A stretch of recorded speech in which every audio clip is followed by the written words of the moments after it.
What are we gonna do about you?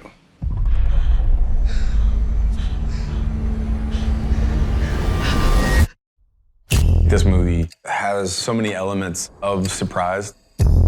At the beginning, the trip is fun. You feel like you're there, you feel like you know everybody.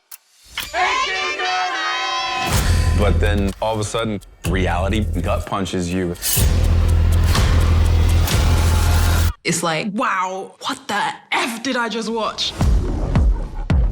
Frida is our main character. She's a lot like most people. She's trying to figure out how to make money and just wants a fucking vacation. She and her best friend, Jess, are invited to a private island by the Slater King. We're going to my island for a few days. Do you guys want to come? He takes these characters on a journey that's too good to be true.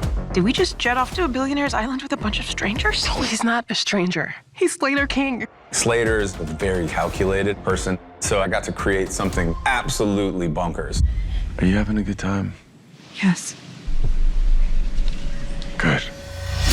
Can't you feel it? There's something wrong with this place.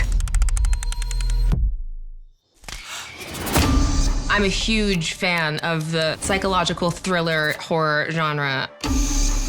You have to try and figure out what's going on.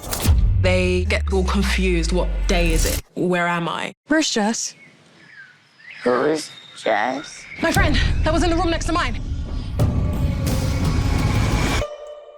Cut. Awesome. Our director, Zoë Kravitz, is insanely smart. She leads from a place that isn't just all heart. It's not all just brain. It's something else. And that's what the movie really feels like.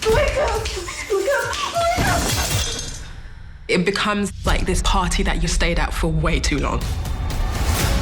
We need to know what's really going on. The film takes you on this journey. It's wild. You're gonna watch it, and then you're gonna want to go watch it again. Blink twice if I'm in danger. Well, maybe not. Let's not answer that one, right?